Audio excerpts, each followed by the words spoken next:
Hi, I'm Mara Webster with In Creative Company, and thank you so much for tuning in to one of our talks today. We are a year-round talk series bringing you the best creative voices across film, television, theater, and entertainment. And I'm so delighted to be celebrating the fantastic film, Never, Rarely, Sometimes, Always, with writer-director Eliza Hittman and actor Sidney Flanigan and Talia Ryder. And Eliza, I wanted to start with you because, the structure of this script is so fascinating and so interesting because it's not a straightforward case of having a central antagonist to your protagonist. Instead, you create all these beautiful and small and nuanced antagonistic moments throughout the script instead to create that journey. And so how was that a slightly different experience and approach in crafting out the structure of this narrative? Yeah, well, I think it was really important for me that the story be truly immersive. And I wanted the audience to be put in this young woman's shoes as she navigates this, you know, system that's just filled with kind of invisible barriers that are standing in her way from getting the essential care that she needs. And I didn't want there to be like a boyfriend or an ex-boyfriend or this kind of character who wants to keep the baby, who creates some sort of antagonistic force. And I just really asked myself, like, as a writer, can I create an environment that feels antagonistic towards them, that creates cinematic tension and the tension that we need, in this type of drama, just through, small moments and aggressions that they encounter throughout their journey. It was an experiment in a way. And I had to make sure that there was something in every environment that made them feel unsafe. Yeah. And then Sydney, I wanted to talk about your character because, obviously we know that this is the first feature that you made, but you have extensive experience as a musician and as a performer. And so I was interested in how you really tapped into the vulnerability that you have to find as a performer on stage as a musician and really channeled that into the specifics of this character and who she is and what she's experiencing. Yeah. Like I've been playing music for so long and performing in that way and so long. And for me, it's always been a way of like channeling just like what I'm going through in my own life and just like traumatic experiences I've had, and that's how I processed them. And I've always just like my dad came to see me perform when I was 17, one of my solo shows, and I remember he told me that watching me perform was like that, like I melted into the song and then it melted around me.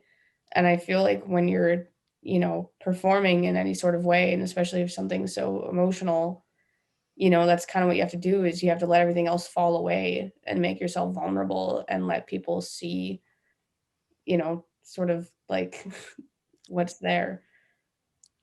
That's such a beautiful sentiment that he gave you after that performance.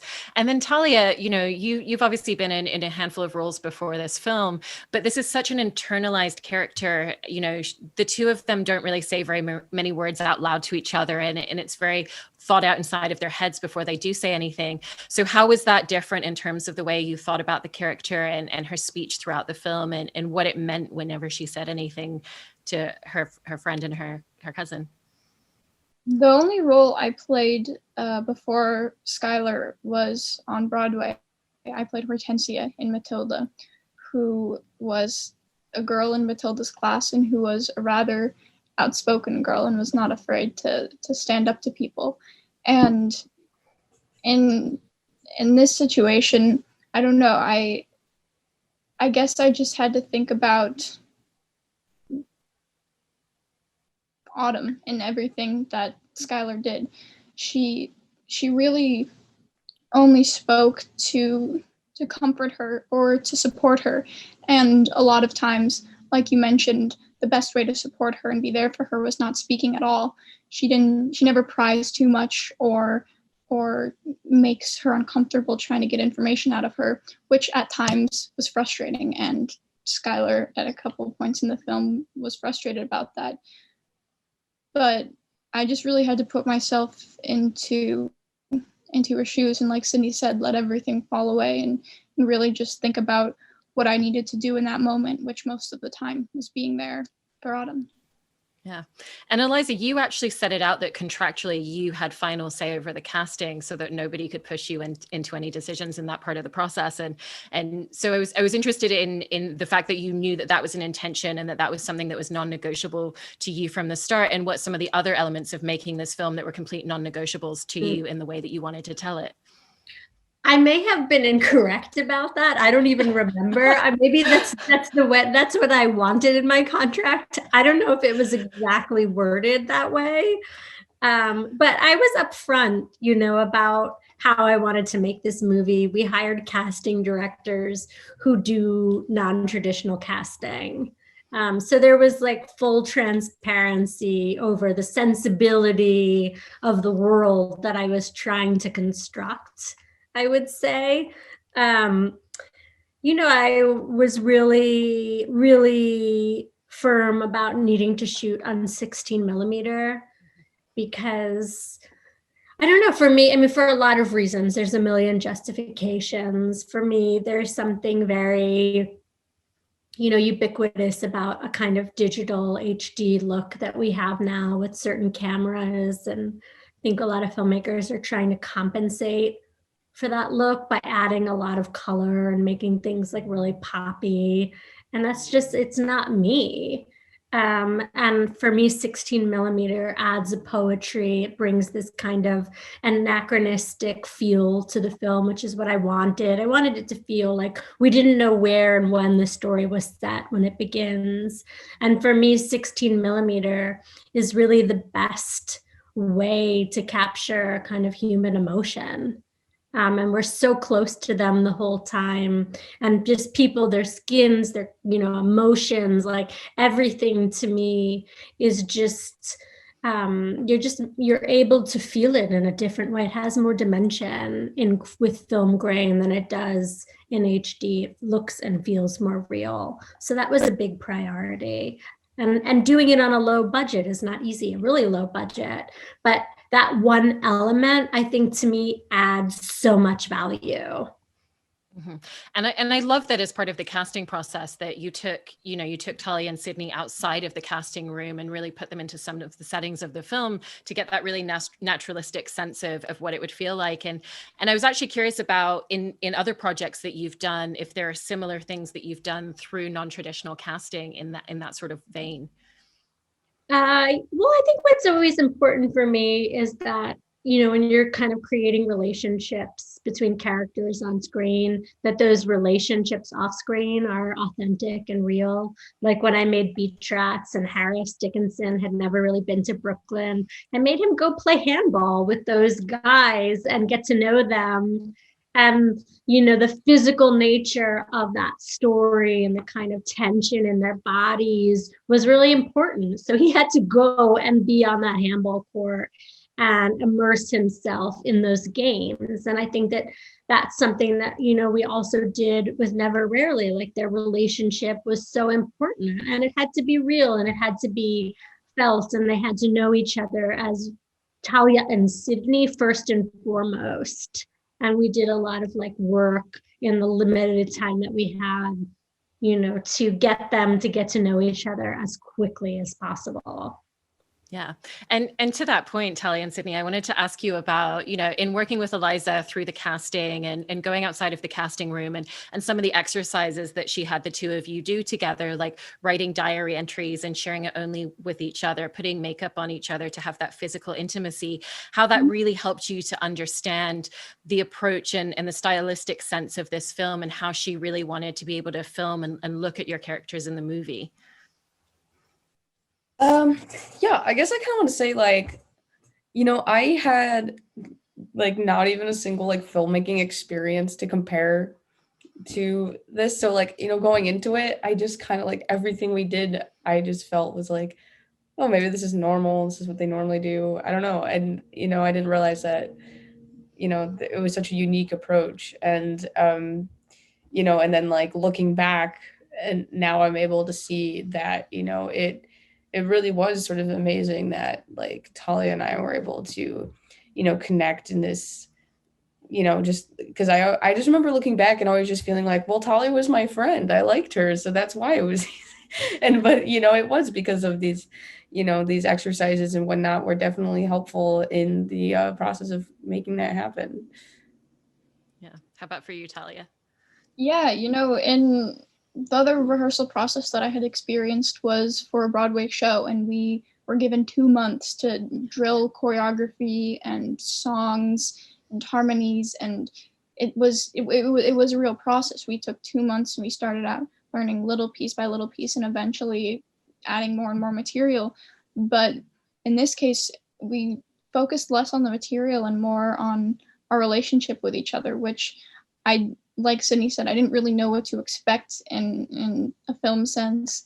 And looking back, it was just so beneficial that Sidney and I got to know each other in that time, not only for on screen, but off screen. It just was really nice to have a true friend going into set, into this crazy experience of filming. Yeah. And, through the journey that we see Autumn go on in trying to get an abortion and seeing all of these roadblocks, Eliza, I know that one of your concerns in writing the script was it becoming overly didactic with all of the information that you wanted to include because you wanted it to be so factually representative of the true experience. So how did you really make sure that you got all of those pieces of information, but that they were always serving character and always serving the story at whole and never became didactic? Yeah, well, I would say I had sort of two fears. Like, one, I didn't want to make this like overly didactic film, and that the odyssey that they're on together, is as important as the procedural and the information that we're finding out alongside the character. And then on the other side, I was afraid that Planned Parenthood would be upset with me for not showing everything, so I had these like sort of two kind of devils on my shoulders in a way, pushing me one way or pushing me the other way. And it was a constant dialogue with myself about how to strike that balance between honoring the work that people at Planned Parenthood do, with also telling this this coming of age sort of character portrait. And I don't know the answer, how I found that balance, but I think that the answer in a way was always in the character and sort of keeping the story subjective. Like, it's all through her point of view, and it's all through Autumn, and it's all through what she's thinking and feeling. And of course, I have to edit down the time that she spends in these clinics. Yeah. And to that point with her journey, I wanted to ask you and Sidney about the scene where she realizes that she's pregnant and she's at home standing in front of the mirror and she's punching her stomach to try and self-abort, if that's even possible. Because I think that scene says so much about the fact that she has such an immediate response and knows exactly what she wants the ultimate outcome of this pregnancy to be, the desperation that she feels. And you capture so many different emotional tones within that scene. And you also never allow the camera to cut away from that moment. It is a full body shot throughout. And so I wanted to ask the two of you about the journey of filming that scene and really finding all of the nuances within that really small moment. I do remember like we did have somebody come in and sort of like run through with me to like, like how to safely go about it. And I did like for a little bit, like have this like padding that like I stuck in there and stuff. And so like, it was all very safe. And yeah, I mean, emotionally it was pretty intense. And, there's, I don't want to speak too much else about it without getting too personal. Yeah, we had this great stunt guy who my awesome producers found like that day, an hour before we shot the scene, when they realized like, actually, she's really going to punch herself. And I was like, well, wait, what did you think she was going to do? Of course, she's really going to punch herself. And he came and he brought paddings and he really surprised me with this sort of deep understanding of like what the character was going through. And after we shot the take and Sidney, performed in that moment, he said like, man, she's good or something. Like, he was so engaged on this deeper level. And it's like, you take for granted like how much all these people can care about the work that you're putting, on screen. But he really cared. I wonder if he's seen the film. I don't know, but I really am appreciative for him kind of swooping in that moment. Yeah.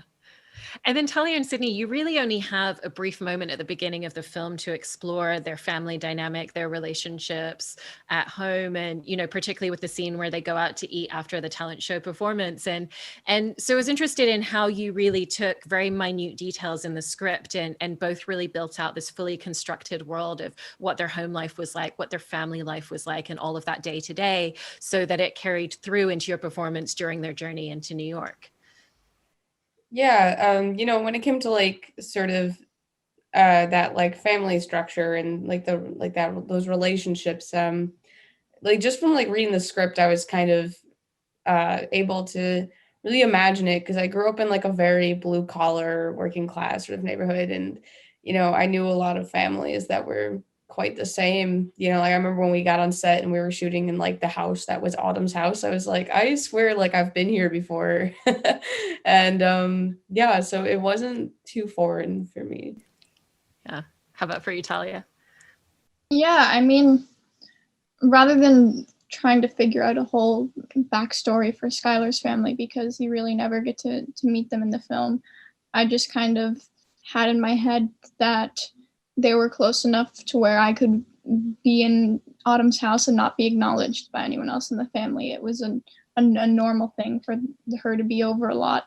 And I don't know, that sense of familiarity, I just, like Eliza had us do, I just kind of had with Sidney from the rehearsal process. And that was kind of what filled in their relationship, family like. Yeah.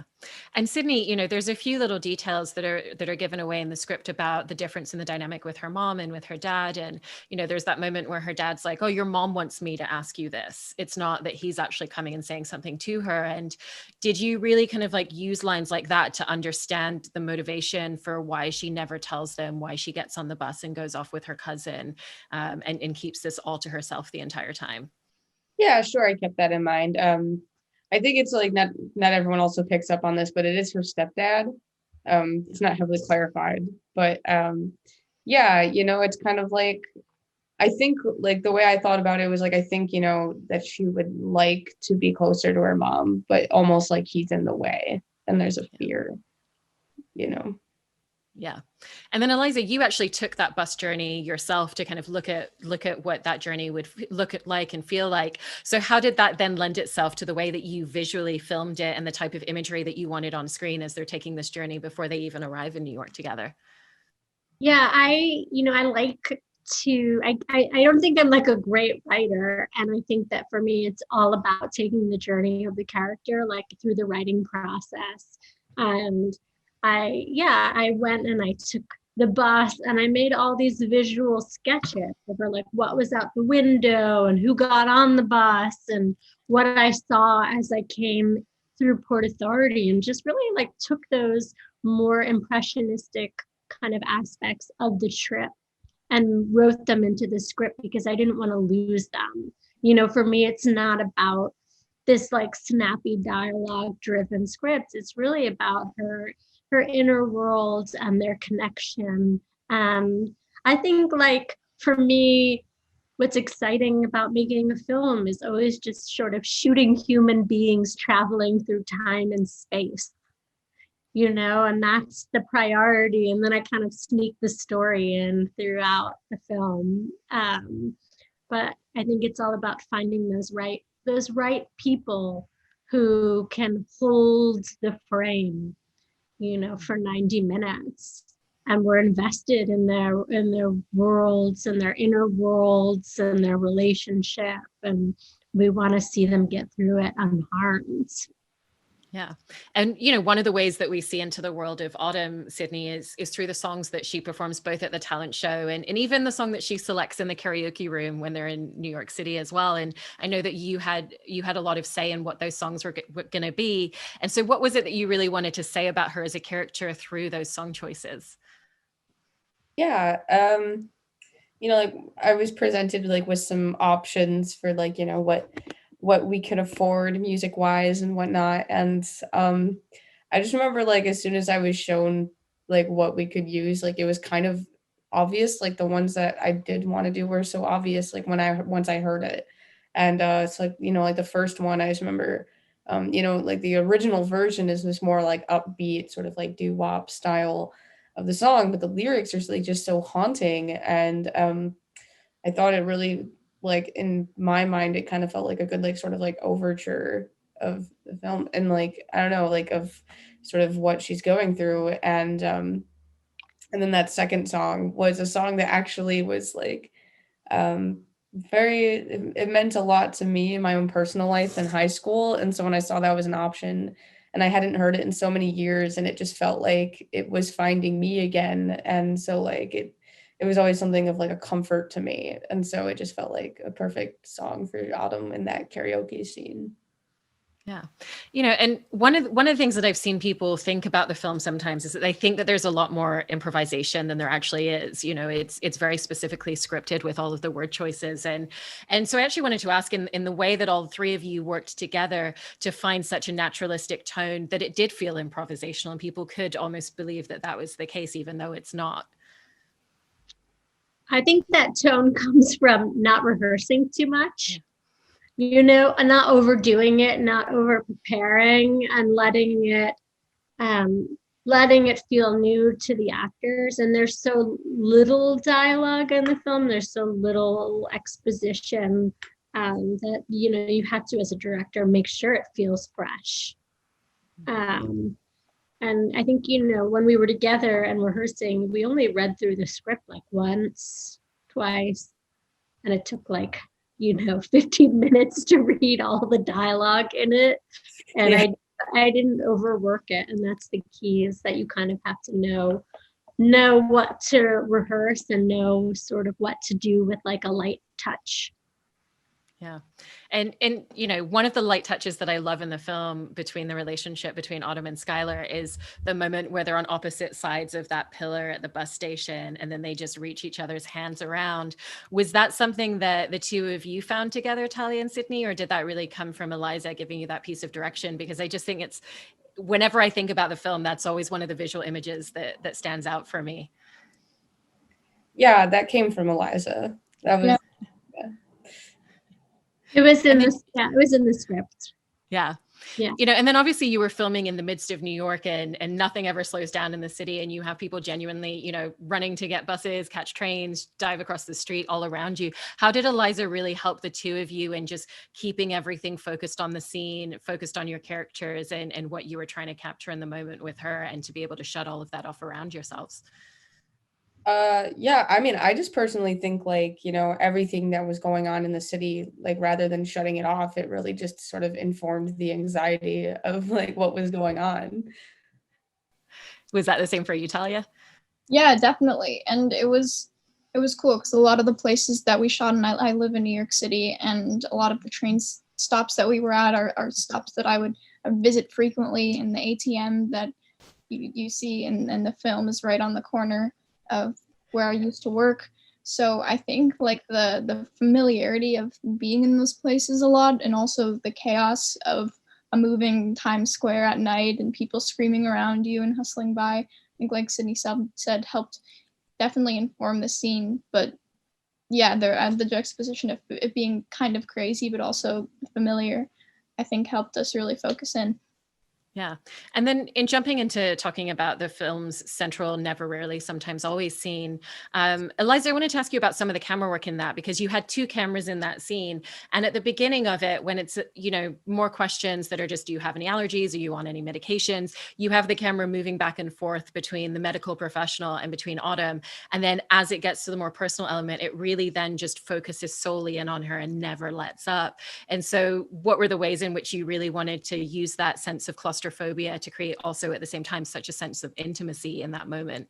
Mm-hmm. I think it was like a question of, can you do both, you know, of exactly what you're saying, like, can we make this feel an interrogation in ways, but not because it is, but because the character feels trapped by the questions, you know, but also allow it to be a space that does feel safe And I shot the both cameras on Sidney at one time. So we were doing both cameras as a long take. The A camera started first, and then the B camera started a little bit later into the scene. But ultimately, I knew I wanted to attempt to do the scene as a long take, and I used the cutaways in the beginning to the counselor just to create context, because I thought it would be too disorienting and outside the language of the film if it was just that one long take, but it could have been. And Sidney, I'm not hiding anything, and that's what a long take says, is that you don't have to hide anything. And here's this character sort of showing all of her feelings. And I didn't need to cut away from Sidney's performance. I chose to deliberately just at the beginning.